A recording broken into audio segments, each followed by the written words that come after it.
الرحمن الرحیم الحمد للہ رب العالمین والصلاة والسلام علی اشرف الانبیاء و سید المرسلین وعلی آلہ وصحبہ اجمعین، اما بعد۔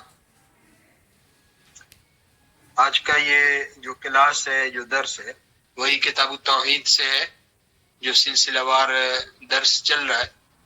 تو آج یہ جو لیسن درس کے حساب سے 9واں درس ہے، اور یہ درس جو ہے وہ تبرک کے بارے میں، تبرک اور برکت۔ تبرک اور برکت کا مطلب کیا ہے، اور اس کا توحید اور شرک سے کیا تعلق ہے، تبرک اور برکت کا حکم کیا ہے۔ تو اس سلسلے میں یہ کلاس ہے، یہ درس ہے، اس کا ٹاپک ہی ہے یہ تبرک اور برکت۔ تو اسے سمجھنا ہے، اور بہت سے لوگ نئے بھی رہتے ہیں درس میں، تو ان لوگوں کو معلوم ہونا چاہیے کہ یہ جو کتاب ہے، یہ کتاب التوحید ہم لوگ پڑھ رہے ہیں، اس کا 9واں درس ہے۔ اور اس سے پہلے، اور اس کتاب کا جو ٹاپک ہے، جو موضوع ہے، وہ توحید ہی ہے، یعنی توحید اور اسی کے ساتھ کچھ شرک کے بارے میں بات ہوتی ہے۔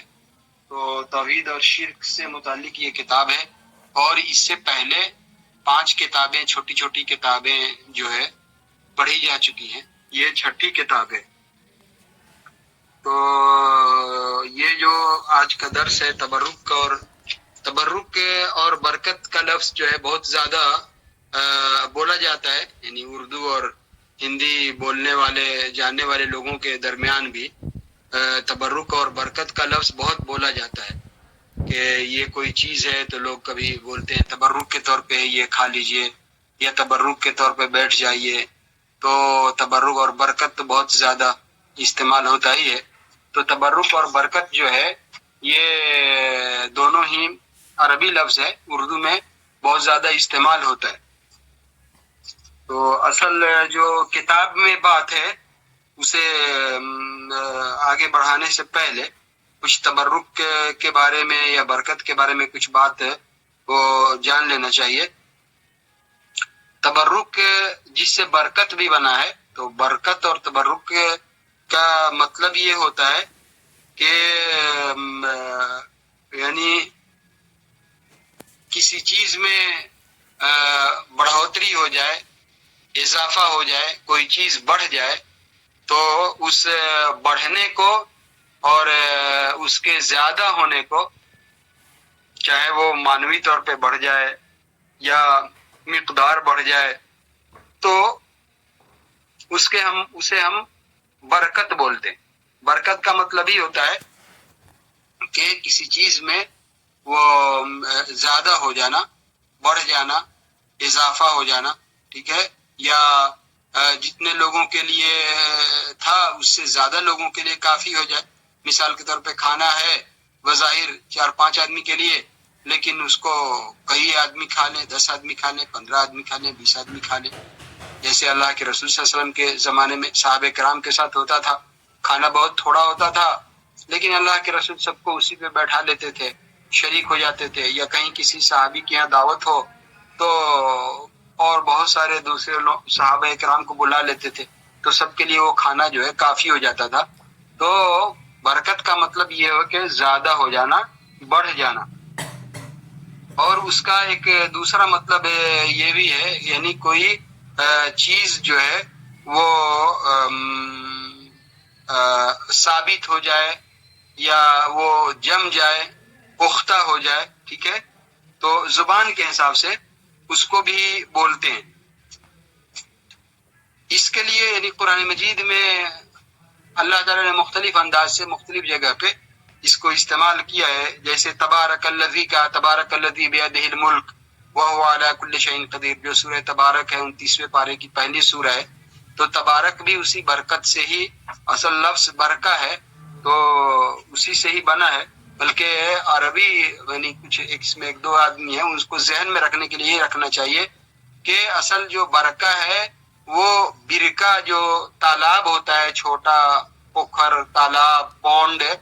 تو اس کے لیے عربی میں بولا جاتا ہے، وہ اسی سے بنا ہے۔ اور اونٹ کے جو بیٹھنے کا خاص نام ہے سب جانور سے الگ، اس کے لیے بھی جو لفظ بنا ہے وہ اسی سے بنا ہے. تو اسی سے یہ تبارک یا مبارک بات بھی جو ہم دیتے ہیں تو وہ سارے لفظ اسی سے بنے ہیں. تو بہرحال یہاں پہ جو ایک آیت تبارک الذی بیدہ الملک، تو اس کا مطلب ہی یہی ہے، یعنی اللہ تعالیٰ کی ذات جو ہے بہت بابرکت ہے. تو اسی لفظ سے یہ بھی بنا ہے. یہ جو برکت ہے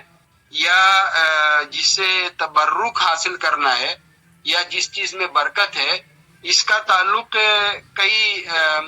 چیزوں سے ہے، یعنی مقامات سے ہے، جگہوں سے ہے، ٹھیک ہے، اور کچھ اوقات سے ہے، زمانے سے ہے. تو تھوڑا تھوڑا اس کو ایسا سمجھتے ہیں، یعنی برکت، یعنی اللہ تعالیٰ نے جو مبارک بنایا ہے، بابرکت بنایا ہے، برکت والی چیز بنایا ہے، تو یہ جگہیں بھی ہیں. مثال کے طور پہ بیت اللہ ہے، مسجد حرام ہے مکے میں، مدینے میں جو ہے مسجد نبوی ہے، یا مسجد اقصی جو بیت المقدس میں ہے. یہ مقامات ہیں، جگہ ہیں جن کو اللہ تعالیٰ نے بابرکت بنایا ہے، یعنی مقامات سے ان کا تعلق ہے. اور اسی طرح سے کچھ اوقات سے تعلق ہے. مثال کے طور پہ مہینے میں دیکھیں تو رمضان کا مہینہ ہے، اللہ تعالیٰ نے اسے مبارک بنایا ہے. اور جمعہ کا دن ہے ہفتے میں دی تو اللہ تعالیٰ نے اسے مبارک بنایا ہے. اور یہ جو بھی یعنی جو اوقات ہیں یا جو مقامات ہیں، جو جگہیں ہیں، یہ ساری چیزیں بذات خود بابرکت یا مبارک یا برکت والی نہیں ہے. اللہ تعالیٰ نے ان کو مبارک بنایا ہے، اللہ تعالیٰ نے انہیں برکت والا بنایا، اللہ تعالیٰ نے اس میں برکت رکھی ہے. برکت جو ہے چاہے جگہوں میں ہو یا اوقات میں ہو، یہ سب اللہ کی طرف سے ہی ہے. البرکت من اللہ، برکت اللہ کی طرف سے. کھانے میں جو برکت ہے تو یہ سب اللہ کی طرف ہے، چاہے بیت اللہ ہو، چاہے مسجد حرام ہو، چاہے مسجد نبی ہو، مسجد اقصی ہو. یہ ساری چیزیں بذات خود یعنی اپنے وجود کی حیثیت سے ہی بابرکت نہیں ہو گئی ہیں. یا جمعہ کا دن ہے، رمضان کا مہینہ ہے، یا جو بھی دوسرے جو یہ جو روزہ رکھنے کا ہے، پیر کے دن، سوموار کا، جمعرات کا، ایام 20 کا، تو یہ جو ہے ان کی اہمیت بذات خود ان کی وجہ سے نہیں ہے، بلکہ اللہ تعالیٰ نے ان کے اندر یہ برکت رکھی ہے. یہ ذہن میں رہے. اب بیت اللہ شریف یا حجر اسود بابرکت ہے، اللہ نے انہیں مبارک بنایا ہے، تو اس کا یہ مطلب ہرگز نہیں ہے کہ آدمی انہی سے برکت حاصل کرے، ان سے برکت طلب کرے، یعنی انہی کے بارے میں یہ عقیدہ رکھے، اعتقاد رکھے کہ انہی کی طرف سے یہ برکت ہے. ایسا نہیں ہے. وہ برکت جو ہے اللہ کی طرف سے اس کے اندر ڈالی گئی ہے، اللہ نے اس کے اندر جو ہے یہ اس برکت کو رکھا ہے. تو یہ جو جگہیں ہیں یہ مخصوص مقامات ہیں. ان کے علاوہ جو دوسرے مقامات ہیں، یعنی اولیاء جو بزرگ ہیں، نیک ہیں، یعنی جو لوگ ہیں، یعنی اولیاء جو اللہ تعالیٰ نے بتایا ہے، جو قرآن مجید میں جو کنسیپٹ ہے، یعنی اللہ تعالیٰ کے جو برگزیدہ چنے ہوئے جو بندے رہتے ہیں، تو اپنی زندگی میں وہ صالح بھی ہیں، صالحین بھی ہیں، نیک بھی ہیں، بزرگ ہیں. ان کی وجہ سے ان کی جو قبریں ہیں، ان کے جو مقامات ہیں، وہ بابرکت ہو جائیں، ایسا نہیں ہے. اب رہا کہ برکت حاصل کرنے کے لیے تو اللہ کے رسول صلی اللہ علیہ وسلم کی جو ذات، آپ صلی اللہ علیہ وسلم جب بحیات تھے تو آپ کی ذات ہی بذات خود برکت حاصل کرنے کی چیز تھی. اس لیے صحابہ کرام کے بارے میں ہے کہ وہ لوگ آپس میں ایک دوسرے سے سبقت لے جانے کی کوشش کرتے تھے. جب نبی صلی اللہ علیہ وسلم وضو کے لیے جاتے تو آپ کا جو وضو کا پانی ہوتا تھا اس کو گرنے نہ دے، ٹھیک ہے. تو اس طرح سے آپ صلی اللہ علیہ وسلم کو اللہ تعالیٰ نے بابرکت بنایا ہے. نبی کریم صلی اللہ علیہ وسلم کی جو چیزیں اس وقت تھیں، ٹھیک ہے، ان سے برکت حاصل کرنا، اللہ تعالیٰ نے ان کے اندر جو ہے برکت رکھا ہے. لیکن دوسری چیز ہے جو متقی ہوں یا اولیاء ہوں یا صالحین ہوں، اہل علم ہوں، ان سے برکت حاصل کرنے کا مطلب یہ ہے کہ ان کے علم سے برکت حاصل کرنا ہے، ان کے علم سے فائدہ اٹھانا ہے، ان کی ذات سے کوئی برکت حاصل کرے ایسا نہیں ہے۔ ذات سے برکت جو اللہ تعالیٰ نے اس میں برکت رکھا ہے وہ صرف نبیوں اور رسولوں کی ہی ذات ہے، اللہ تعالیٰ نے ان کے اندر جو ہے یہ برکت رکھا۔ تو یہاں پہ جو آیت یعنی جو ٹاپک اس کتاب کی طرف آتے ہیں، جو ہمارا یہ چیپٹر ہے، لیسن ہے کتاب توحید کا جو 9واں درس ہے، کہ درخت سے یا پتھر سے بولا تھا کہ آئیے گا میرے روم میں، درخت میرے کو تو وہی بولا آپ کا نام نہ رہے، میں بولا نہیں پہلے اعجاز ہم کو بول دیا رام، درخت سے یا پتھر سے یا اسی طرح سے کسی خاص جگہ سے یا کوئی غار ہو جائے، ٹھیک ہے، یا کوئی قبر ہو جائے، کوئی مخصوص جگہ ہو، کوئی آستانہ ہو، کوئی درگاہ ہو، اس طرح سے یہ ساری چیزوں سے برکت حاصل کرنے کے بارے میں یہ ہے۔ تو چاہے کوئی درخت کے بارے میں عقیدہ رکھے، کسی پتھر کے بارے میں عقیدہ رکھے، یا کوئی مخصوص مقام ہے، جو باتیں ذکر ہوئی مسجد حرام کے تعلق سے، ان کے علاوہ کوئی غار ہے، کوئی درخت ہے، کوئی درگاہ ہے، کوئی آستانہ ہے، تو ہمارے ہندوستان کے ماحول میں اس چیز کو سمجھنا بہت آسان ہے۔ جو ہمارے یہاں جو برادران وطن غیر مسلم جو دیکھتے ہیں، مسلمان جو کرتے ہیں وہ تو ہے ہی، لیکن ان کے علاوہ جو ہم دیکھتے ہیں کہ ہر چیز سے، تو اس طرح سے اس بات کو سمجھنا جو ہے آسان ہے۔ تو اگر کوئی یہ پتھروں سے، درختوں سے، کچھ آستانوں سے برکت حاصل کرنا چاہتا ہے تو یہ چیز جو ہے یہ شرک ہے، اور شرک بھی ہے تو دونوں، اگر بذات خود اس کے اندر وہ یہ عقیدہ رکھتا ہے کہ اس کے اندر ہی تاثیر ہے، یہی سبب ہے، یہی جو ہے برکت پہنچانے والی چیز ہے، تو یہ شرک اکبر ہے، بڑا شرک، جس سے آدمی ملت سے نکل جائے گا۔ لیکن اگر یہ عقیدہ نہیں رکھتا ہے، لیکن یہ سمجھتا ہے کہ نہیں یہ جو ہے ایک ذریعہ ہے برکت کا، تو شرک جو ہے اصغر ہوگا، چھوٹا شرک ہوگا۔ تو بہرحال یہ ٹاپک ہے، آگے ہم دیکھتے ہیں جو آیتیں ہیں۔ جو آیت شیخ نے یہاں پہ ذکر کیا ہے، یہ اصل میں یہ سورہ نجم کی آیت ہے، اور سورہ نجم کے اندر جو معراج کا واقعہ ہے نبی صلی اللہ علیہ وسلم کا، اس کا بیان ہوا ہے، اور جو سورہ اسراء ہے 14ویں پارے میں، جو بنی اسرائیل بھی اس کو بولتے ہیں، تو وہ اس کے اندر جو ہے وہ مکے سے مسجد اقصی جو اسراء آپ صلی اللہ علیہ وسلم کا جو ہوا ہے اس کا واقعہ ہے، اور معراج کا واقعہ یہ سورہ نجم میں ہے۔ جو آیتیں ذکر اس باب میں پہلے لائے ہیں اس کو سمجھتے ہیں۔ آیت ہے افرأیتم اللات والعزى ومناة الثالثة الأخرى ألكم الذكر وله الأنثى تلك إذا قسمة ضيزى إن هي إلا أسماء سميتموها أنتم وآباؤكم ما أنزل الله بها من سلطان إن يتبعون إلا الظن وما تهوى الأنفس وَلَقَدْ جَاءَهُمْ مِنْ رَبِّهِمْ الْهُدَى، یہ سورہ نجم کی آیت نمبر جو ہے 23 ہے۔ تو اللہ تعالیٰ نے اس میں نبی کریم صلی اللہ علیہ وسلم سے کہا کہ آپ ان سے پوچھیں کہ یہ اصل میں تین جو ہے بڑے بڑے جو حجاز کے اطراف، مکے کے اطراف، طائف اور مکے کے بیچ میں، اور مکے اور مدینے کے بیچ میں، حجاز کے علاقے میں بہت سارے بت تھے زمانے جاہلیت میں عربوں کے، ان میں سے یہ تین جو ہے بڑے بڑے بت ہیں جن کا ذکر یہاں پہ کیا گیا ہے۔ اصل میں تھا کہ نبی کریم صلی اللہ علیہ وسلم نے جو توحید کی دعوت دی تو ان مشرکوں میں نبی کریم صلی اللہ علیہ وسلم کو جھٹلایا، اور نبی کریم صلی اللہ علیہ وسلم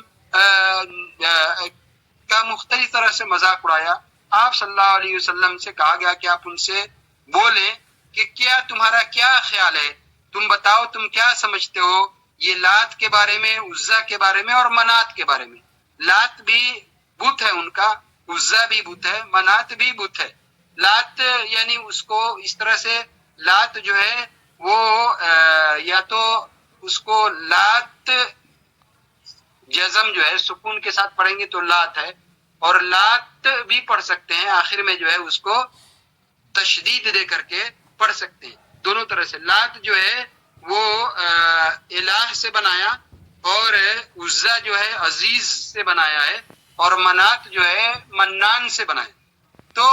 یہ ان لوگوں نے یہ بت بنا رکھے تھے، تو کہا گیا کہ تمہارا کیا خیال ہے، تم کیا سمجھتے ہو اپنے ان بتوں کے بارے میں، ٹھیک ہے۔ اور یہ بھی سمجھتے تھے کہ اللہ تعالی کے جو یہ جو فرشتے ہیں ملائکہ، یہ اللہ تعالیٰ کی بیٹیاں ہیں، اور یہ جو تینے بت ہیں یہ بت گویا ایک طرح سے فیمیل ہیں، مؤنث جو ہے فیمیل ہیں۔ تو کہا کہ کیا، اور جبکہ عربوں میں عام ایک بات تھی اسی ماحول میں جہاں یہ بت پرستی تھی، تو ان کے ہاں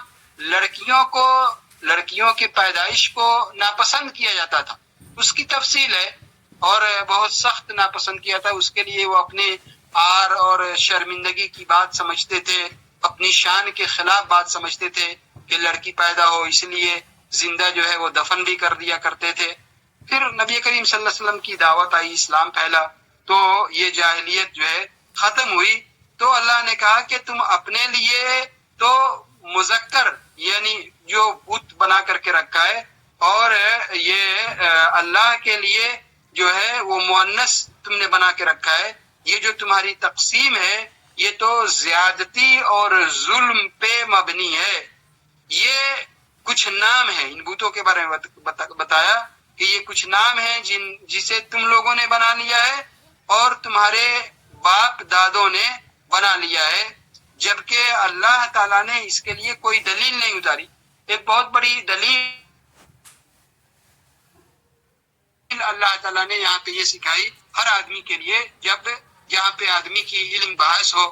تو وہاں پہ یہ کہا کہ ما انزل اللہ بہا من سلطان، کوئی بھی بات ہو تو اس کو بہت سنجیدگی سے یہ بات کہ اللہ تعالیٰ نے اس کے لیے سلطان یعنی دلیل، کہ اللہ تعالیٰ نے جو آدمی کے دل کو اور آدمی کے دماغ کو وہ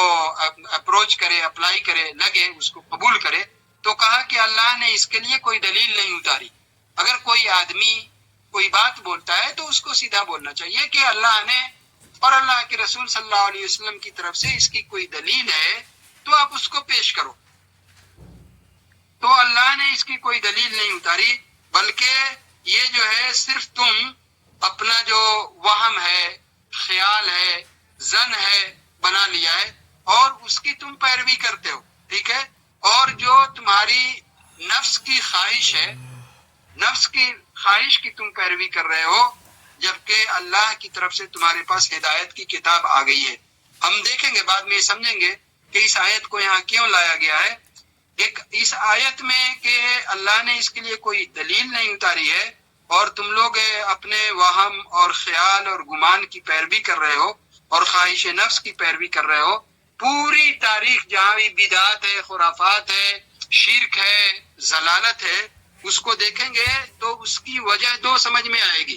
اور اپنے گمان اور خیال کی پیروی، تو گویا یہ علمی بگاڑ ہے، جہالت ہے، علم کی خرابی ہے، علم کا فساد ہے، اس کی وجہ سے یہ بات پیدا ہوتی ہے۔ اور دوسری وجہ یہ ہے کہ آدمی کی اگر خواہشات نفس جو ہوائے نفس ہے، وما تهوى الانفس، تو آدمی کی جو خواہش ہے، آدمی کا جو ارادہ ہے، آدمی کا جو طلب ہے، تو اس کا بگاڑ ہے، علمی بگاڑ کی وجہ سے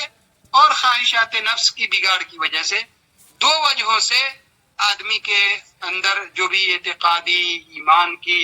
یا جو بھی خرابیاں آتی ہیں وہ اسی دو راستے سے آتی ہے، اور کہا کہ جبکہ تمہارے پاس ہدایت کی بات جو ہے یہ آ چکی ہے۔ یہ جو بت تھے، یعنی کیوں اس آیت کو شیخ نے یہاں پہ ذکر کیا ہے، اور اس یہ بتانا چاہتے ہیں کہ جو درخت ہے یا پتھر ہے یا وہ آستانے ہیں، مقامات ہیں، مزار ہیں، اس طرح سے درگاہیں ہیں اور ان سے برکت کوئی حاصل کرنا چاہتا ہے، تبرک حاصل کرنا چاہتا ہے، برکت کے خیال سے وہاں سفر کر رہا ہے، اس کی زیارت کر رہا ہے، تو یہ شرک میں سے ہے۔ کیوں کہ یہ جو ان کے بت تھے اور یہ جو ان کے ان جگہوں پہ کو ان لوگوں نے متبرک بنا کے رکھا تھا، بابرکت بنا کے رکھا تھا۔ اور آج بھی ہم دیکھتے ہیں ہمارے ہندوستان میں بہت سے ہماری دوسری قوموں کی شادی ہوتی ہے تو ان کا کچھ درخت ہے، آم کا درخت ہے تو مہوا کا درخت ہے تو ایسا درخت ہے ویسا درخت ہے، وہ جب تک وہاں تک جائے نہیں اور آپس میں وہاں پہ ان کے کچھ رسم و رواج ہیں اس کو کرے نہیں، اس تک ان کی شادی جو ہے وہ صحیح نہیں ہوتی اور شادی میں برکت نہیں ہوتی، ٹھیک ہے۔ تو مسلمانوں میں بھی بہت ساری چیزیں دھیرے دھیرے ایسی آ رہی ہیں، تو گویا کہ ان سے ان کا جو ہے وہ برکت ان سے وہ طلب کرتے تھے۔ تو یہاں پہ شیخ اس کو بیان کر کے یہی بتانا چاہتے ہیں کہ وہ مشرکین جو اس سے برکت حاصل کرنا چاہتے تھے، اور ظاہر ہے کہ یہ بت ہیں اور یہاں پہ کچھ مقامات ہیں، تو جیسے حجاز کے مقام میں ہے اور یہ ہمارا جو مکے اور مدینے کے درمیان جگہ یا اسی طرح سے طائف کے اندر وہ جگہیں ہیں، تو یہ ان جگہوں کو وہ بابرکت سمجھتے تھے اور اس سے اپنی مرادیں وہ مانگا کرتے تھے۔ یہاں پہ شیخ نے جو ہے وہ ایک حدیث کا ذکر کیا ہے، وہ جس کے بارے میں وہ سوال بھی کیا تھا کہ ابو واقد لیثی سے یہ روایت ہے، وہ بیان کرتے ہیں، وہ خود واقعہ بیان کرتے ہیں کہ ہم لوگ جو ہے اللہ کے رسول صلی اللہ علیہ وسلم کے ساتھ حنین کی طرف نکلے۔ حنین جو ہے یہ بھی ایک یعنی وہ جگہ ہے مکہ اور مدینے کے درمیان یہ، اور حنین کا جو واقعہ ہے یہ مکہ فتح ہونے کے بعد کا واقعہ ہے۔ مکہ جب فتح ہو گیا تو وہاں وہ لوگ نکلے دعوت کے لیے، اور ان کو تو یہ بتاتے ہیں کہ ہم لوگ نکلے اور اس میں یعنی جو صحابہ کرام تھے جو ایمان لائے، وہ لوگ ابھی جو غور کرنے کی بات ہے اس میں کہ وہ لوگ ابھی کفر چھوڑ کے ابھی ایمان اور توحید میں آئے تھے، ٹھیک ہے، تاکہ کسی کے ذہن میں یہ بات نہ آئے کہ صحابہ کرام کے دل میں یہ بات کیسے پیدا ہوئی، ٹھیک ہے، بات آگے آ رہی ہے چونکہ انہوں نے سوال کیا۔ تو یہ بتاتے ہیں کہ ہم لوگ نکلے لیکن ہم لوگ جو تھے ہم لوگ ابھی نئے مسلم ہوئے تھے اور وہ جو شرک اور کفر چھوڑ کر کے ایمان اور توحید کے راستے میں ابھی لگے تھے، ہم لوگ نئے تھے، ٹھیک ہے۔ اور جو مشرکین تھے، مشرک لوگ تھے، ان کا ایک درخت تھا جس درخت کے پاس وہ لوگ قیام کرتے تھے، پڑاؤ ڈالتے تھے اور اس درخت کے پاس گھنٹوں جا کر کے وہ رکتے تھے، اور وہاں پہ رکنے کو ٹھہرنے کو وہ لوگ باعث خیر سمجھتے تھے، باعث برکت سمجھتے تھے، یعنی اس سے برکت اور خیر کا جو ہے وہ باعث اور ذریعہ سمجھتے تھے۔ اس درخت کے پاس جا کر کے وہ لوگ رکتے تھے اور ٹھہرتے تھے، مطلب یہ کہ اس کی تعظیم بھی کرتے تھے، وہاں ٹھہرتے بھی تھے، پڑاؤ بھی ڈالتے تھے، اور تیسری چیز ایک یہ بھی ہے کہ اس برکت کے اور خیر کے حاصل کرنے کے لیے اپنے پاس وہی آ رہی ہے، اپنے پاس جو ہے وہ ان کے پاس جو ہتھیار تھے تلوار وغیرہ اس کو اس میں لٹکاتے تھے، اس جگہ پہ اس کو لٹکاتے تھے تاکہ وہ ہم جا رہے ہیں لڑنے تو ہماری یہ جو یہ باعث برکت ہے ہمیں اس میں جیت حاصل ہو۔ جیسے ہم دیکھتے ہیں ہمارے یہاں ابھی بھی ہے، وہ سارے ہی اس میں بڑا کوئی موقع ہو، وہ انتخاب کا الیکشن کا موقع ہو تو جیسے دیکھ رہے ہیں ہر آدمی کوئی فلاں جگہ پہ جا رہا ہے، کوئی فلاں جگہ پہ جا رہا ہے، کوئی چاہے جو بھی ہو جتنا بھی سیکولر ہو کہتا ہو لیکن وہاں پہ جاتے ہیں۔ کیوں؟ ان کے ہاں وہ ایک عقیدہ ہے کہ اس جگہ سے ہم اپنے اس بڑے سفر کا آغاز کریں گے، وہاں سے ہم شروع کریں گے تو یہ ہمارا جو ہے یہ شبھ یاترا ہوگا اور ہمیں کامیابی ہوگی، یہ چیز ہے۔ تو یہ وہ جاہلیت کی چیزیں ہیں اور ظاہر ہے یہ شرک سے یہ چیزیں آئی ہیں۔ تو کہا کہ وہاں وہ لوگ گھنٹوں ٹھہرتے تھے اور اس کو خیر اور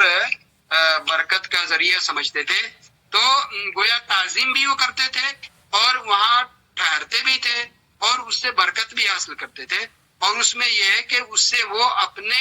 ہتھیار کو لٹکاتے تھے ہتھیار کو صرف اس لیے کہ جگہ نہیں ہے تو وہاں لٹکاتے تھے، ایسا نہیں ہے، بلکہ اس لیے لٹکاتے تھے تاکہ اس سے ٹچ ہو جائے، اس سے مس ہو جائے، اس کو چھو لے تو اس کو ہمیں برکت مل جائے۔ مثال کے طور پہ اتنا ہی دیکھیں کہ بہت سارے لوگوں مسلمانوں میں سمجھانے کے لیے اس بات کو دیکھیں کہ شادی ہوتی ہے تو ہم دیکھتے ہیں کہ جب تک بہت سارے کچھ لوگ ہیں کہ وہ مسجد کے دروازے پہ جا کر کے اپنی پیشانی کو، اپنے سر کو ٹیک کر کے، کہ مسجد ہے، پاک جگہ ہے، وہ سب ٹیک کر کے پھر اس کے بعد شادی کے لیے آگے جائیں گے تاکہ ہماری شادی جو ہے کامیاب ہو۔ تو ظاہر ہے یہ دین میں ایک نئی چیز ہے، تو اس کے پاس وہ اپنے ہتھیار کو لٹکاتے تھے، اور وہی جیسے پوچھا وہ سعید الرحمان نے، اور اس کو جو ہے ذات انوات کہا جاتا ہے۔ ذات انوات مطلب وہ جگہ ہے اور وہ درخت ہے، ٹھیک ہے، جہاں پہ وہ اپنے ہتھیار کو لٹکاتے تھے، ٹھیک ہے، یعنی اسے لٹکانے کو، اسے آویزہ کرنے کو وہ خیر اور برکت حاصل کرنے کا باعث اور ذریعہ سمجھتے تھے، تو اس کو ایک نام دیا کہ وہ اصل میں وہ لفظ ہے نوت، اسی سے انوات بنا ہے، فقہ اصول فقہ میں بہت استعمال ہوتا ہے۔ مطلب یہ کہ ایک سبب ہے، ایک جگہ ہے جس سے وہ لٹکانے کو اپنے لیے برکت کا، خیر کا ذریعہ سمجھتے تھے، اس کا ایک نام دیا گیا، اس کو یہ کہا جاتا تھا۔ تو یہ کہتے ہیں کہ ہم لوگ ایک دوسرے درخت سے گزرے، اسی سفر میں جب حنین جا رہے ہیں تو ایک دوسرے درخت کے پاس سے ہمارا گزر ہوا۔ اب اصل بات آ رہی ہے، کہتے ہیں کہ ہم لوگوں نے اللہ کے رسول صلی اللہ علیہ وسلم سے ایک بات رکھی، ایک بات کی، اور ہم لوگوں نے کہا اللہ کے رسول صلی اللہ علیہ وسلم کے لیے جو یہ ذات انوات ہے، یعنی یہ جگہ ہے، یہ درخت ہے جہاں یہ ہتھیار کو لٹکا رہے ہیں اور اس سے برکت کا عقیدہ وہ رکھتے ہیں، تو ہمارے لیے بھی کیوں نہیں اسی طرح کی کوئی چیز بنا دیں ذات انوات کی طرح سے، یعنی وہ جہاں پہ اپنے ہتھیار وغیرہ لٹکاتے تھے ہمارے لیے بھی بنا دیں، جیسے کہ ان کے لیے یہ ہے۔ بات سمجھ میں آئی؟ وہ بات آگے رہنی، جیسے اس کے لیے ہے اور اس سے یہ لوگ اپنے ہتھیار لٹکاتے ہیں، ہم بھی نکلتے ہیں اللہ کی راہ میں، تو ہمارے لیے بھی کوئی ایسی چیز آپ بنا دیں تاکہ، اب یہاں پہ وہی بات آ گئی، یہ آپ کو یاد رکھنا چاہیے کہ یہ وہ صحابہ کرام نہیں ہیں جو مدینہ ہجرت کرنے سے پہلے مکے میں 13 سال پہلے، مکے میں جب نبی صلی اللہ علیہ وسلم تھے ایمان لائے ہوں، 13 سال وہاں گزرا ہو، پھر مدینہ میں کافی عرصہ گزرا ہو، 7 سال 8 سال، پھر مکے آئے ہوں، ایسا نہیں ہے۔ فتح مکہ کے وقت یہ لوگ مسلمان ہوئے اور ان کے اسلام میں، ایمان میں ظاہر ہے کوئی نقص نہیں ہے، لیکن انہوں نے خود بتایا کہ ہم ابھی مسلمان ہوئے، ہم نئے مسلمان تھے، شرک اور کفر کو چھوڑ کر کے ہم آئے تھے۔ اس کو سمجھنے کے لیے جیسے ابھی بیت اللہ ہے، خانہ کعبہ ہے، تو اس کا جو ایک حصہ ہے جس کو حتیم کا حصہ کٹا ہوا ہے وہ بیت اللہ ہی ہے، لیکن اس کو حتیم کے نام سے اس پہ بیت اللہ نہیں ہے۔ کیوں؟ اللہ کے رسول صلی اللہ علیہ وسلم نے، اما عائشہ نے جب کہا، اس پہ بہت سے دور گزرے ہیں، اللہ کے رسول سے کہا کہ اس کو بھی آپ جو ہے اس میں شامل کر لیں، تو نبی صلی اللہ علیہ وسلم نے اس موقع میں کہا تھا کہ ہماری قوم کے لوگ جو ہیں ابھی نئے مسلمان ہوئے ہیں، ہم بیت اللہ کو گرا کر کے پھر اس پورے کو بنائیں گے، تو عجیب، یہ بہت بڑی غلط فہمی پیدا ہو جائے گی، جو مسلمان ہیں وہ بھی نہیں بولیں کہ یہ کیا، یہ تو رسول ہے اور پھر بیت اللہ کو گرا کر کے۔ تو نئے مسلمان یہ لوگ بھی تھے، کہا کہ ان لوگوں کے دل میں ایک بات پیدا ہوئی کہ یہ چیزیں ہو سکتا ہے کہ ہمارے اس اسلام میں بھی جائز ہو، لیکن انہوں نے صاف طور سے نبی صلی اللہ علیہ وسلم سے اس کا اظہار کر دیا اور بتا دیا، کہا کہ ہمارے لیے بھی ایسی کوئی چیز بنا دیجئے جو ذات انوات کی طرح سے ہے جیسے ان کے لیے ہے۔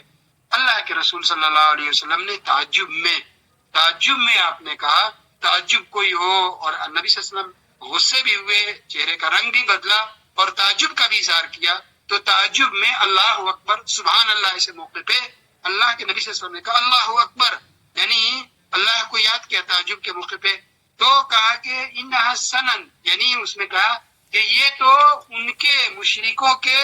اور جو شرک میں ان کے یہ راستے ہیں، ٹھیک ہے، یہ ان کا طور طریقہ ہے، یہ ان کے لیے ہے، توحید میں اور ایمان کے راستے میں اس کی گنجائش نہیں ہے۔ کہا کہ یہ تو ان کے لیے ہے اور اللہ کی ذات اس سے بہت بڑی ہے، یہ ہمارے لیے درست نہیں ہے، جائز نہیں ہے۔ اور نبی صلی اللہ علیہ وسلم نے وہی یاد دلایا، کہا کہ تم لوگوں کی جو یہ بات ہے، اللہ کی قسم، یعنی جس کے ہاتھ میں میری جان ہے، تم لوگوں نے جو یہ فرمائش کی ہے کہ ہمارے لیے بھی ایسی چیز بنائی ہے تاکہ ہم ہتھیار لٹکائیں، جس پہ یہ لوگ ہتھیار لٹکاتے ہیں اور ان کو برکت کا یہ عقیدہ رکھتے ہیں. تو نبی صلی اللہ علیہ وسلم نے کہا کہ تمہاری جو یہ بات ہے، یہ بات بالکل وہی بات ہے جو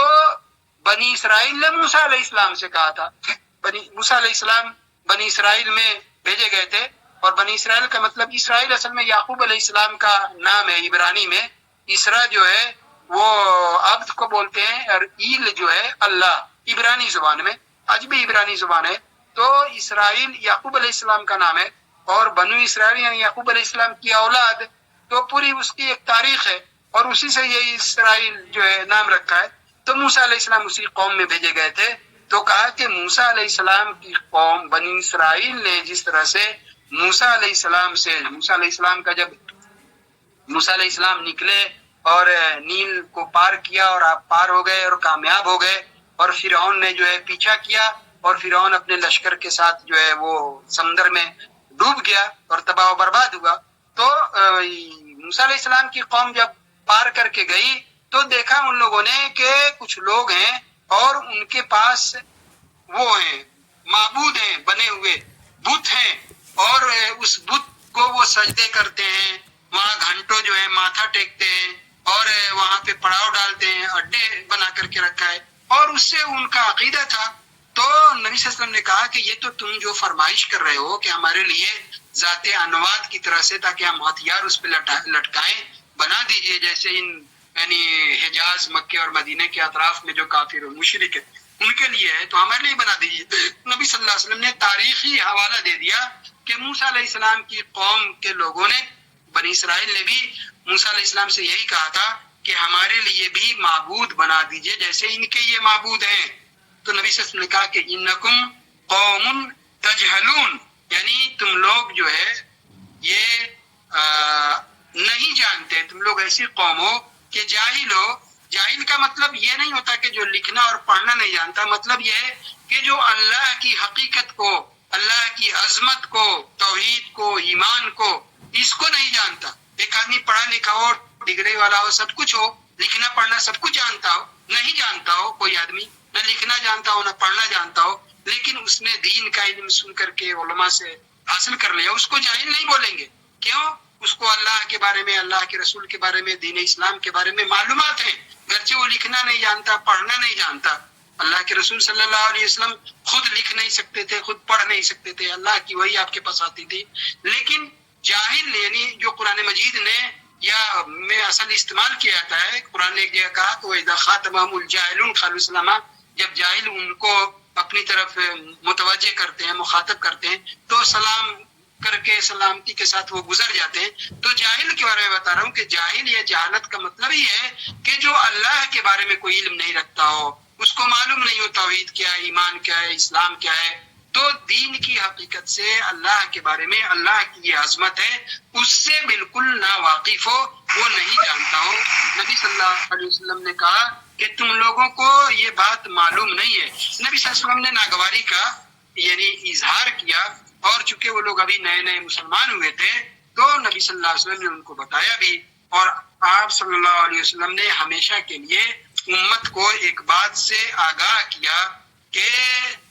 ایک وقت ایسا آئے گا کہ ہماری امت کے لوگ، یہ دوسرے کوئی لوگ نہیں، یعنی ہماری امت کے لوگ پچھلی قوموں کی طرح سے ان کی پیروی کریں گے، یہاں تک کہ وہ لوگ یعنی ایک بالش، ایک بیتا جیسے بولتے، ایک بالش، کہیں میں ایک ہاتھ، یعنی اس طرح سے ان کی بالکل پیروی کریں گے. وہ لوگ جس گمراہی کے راستے پہ لگے، یہ لوگ بھی گمراہی کے راستے پہ لگے. بلکہ بعض حدیثوں میں یہ مثال دی گئی ہے، جو ایک سانڈا ہوتا ہے، سنگو ہوتا ہے، وہ بالو کے ریت میں رہتا ہے، اس کو زب عربی میں بولا جاتا ہے، یعنی سانڈا ہے، سنگو ہے، وہ بلگوئیاں کی جیسا ہی رہتا ہے، لیکن اس کو کھایا بھی جاتا ہے، بعض عرب کھاتے بھی ہیں، جائز ہے. نبی صلی اللہ علیہ وسلم نے کھایا نہیں، لیکن خالد بن ولید نے کھایا، کھانا جائز ہے. بہرحال تو چونکہ وہ جو ہول سوراخ بنا کر کے بالو کی ریت میں رہتا ہے، اس کی مثال اس لیے دی گئی ہے پیروی کرنے سے کہ وہ اندر اتنے سوراخ بناتا ہے، ایسا پیچیدہ سوراخ بناتا ہے کہ پتہ نہیں چلے گا کہ کتنے سوراخ ہے اور کون سوراخ کس سے جا کر کے ملا ہے. یہاں پہ اس مبالغہ نہیں بلکہ اس کو شدت کو بتانا ہے کہ پچھلی قومیں عیسیٰ علیہ السلام، موسیٰ علیہ السلام کی قومیں جس طرح سے گمراہ ہوئی، گمراہی کے راستے پہ لگی، تو ایک وقت آئے گا کہ ہماری امت کے لوگ بھی انہی کے راستے پہ لگیں گے، اسی طرح گمراہی کے راستے پہ لگیں گے۔ نبی صلی اللہ علیہ وسلم نے آگاہ کیا، متنبہ کیا، خبردار کیا کہ آگاہ ہو جاؤ، ایسا وقت آئے گا کہ لوگ ابھی ایمان اور توحید اور یہ شرک، اس کی حقیقت کو ان کا کچھ پتہ نہیں ہوگا۔ تو آپ نے اسی وقت آگاہ کیا کہ ایک وقت آئے گا کہ تم لوگ پچھلی قوموں کی طرح سے جو ہے گمراہی کے راستے پہ لگ جاؤ گے اور انہی کی پیروی کرو گے۔ تو بہرحال یہ جو ہمارا یہ ٹاپک تھا یا جو لیسن تھا 9واں کتاب توحید کا، یہ تبرک اور یہ برکت کے بارے میں کہ درخت سے تبرک حاصل کرنا، یعنی اور اسی طرح سے پتھروں سے یا آستانے سے، مزار سے، کچھ جگہوں سے، اس کا کیا حکم ہے۔ تو اسی سلسلے میں یہ بات بتائی گئی کہ یہ شرک میں سے ہے، اور تبرک کا کیا مطلب ہے، برکت کا کیا مطلب ہے، اللہ تعالیٰ نے کس چیز کو، کیسے وقت کو بابرکت بنایا ہے، ہمارا اس کے ساتھ تعلق کیا ہونا چاہیے۔ اور اب نبی کریم صلی اللہ علیہ وسلم کی ایک چیز کہ نبی کریم صلی اللہ علیہ وسلم کی کچھ یادگار چیزیں، کبھی کوئی بولتا ہے کہ آپ کا پیالہ ہے، کبھی بولتا ہے کہ آپ کا امامہ ہے، کبھی کوئی بولتا ہے کہ کہیں آپ کا بال ہے، تو ان چیزوں سے نبی کریم صلی اللہ علیہ وسلم کی زندگی میں برکت حاصل کرنا جائز تھا۔ اب یقین کے ساتھ یہ بات نہیں کہی جا سکتی واقعی کہ دنیا میں اللہ کے نبی صلی اللہ علیہ وسلم کے بال بھی کہیں ہے اور نبی صلی اللہ علیہ وسلم کا پیالہ کہیں ہے اور نبی صلی اللہ علیہ وسلم کا کپڑا کہیں ہے، یہ یقین کے ساتھ بات نہیں۔ پوری دنیا میں جہاں بھی ہے اسے بہت دعویٰ کرتے ہیں، کبھی کوئی ملک، کبھی کوئی ملک، کہیں کوئی ملک، تو ایسا یقین کے ساتھ ہم نہیں بول سکتے ہیں کہ کوئی ایسے نبی صلی اللہ علیہ وسلم کی چیزیں دنیا میں پائی جاتی ہیں۔ تو اس میں جو بتایا گیا کہ یہ یعنی اس طرح سے جن چیزوں کا ذکر ہے برکت کا، اس کے بارے میں عقیدہ رکھنا، یہ جو ہے گمراہی کی بات ہے، شرک کی بات ہے، آدمی کو اس سے بچنا چاہیے۔ اللہ تعالیٰ سے دعا ہے کہ اللہ تعالیٰ ہم لوگوں کو صحیح توحید اور صحیح ایمان کی سمجھ عطا فرمائے، ہمیں شرک سے اور بدعات سے اور گمراہیوں سے بچنے کی توفیق عطا فرمائے۔ وآخر دعوانا الحمدللہ۔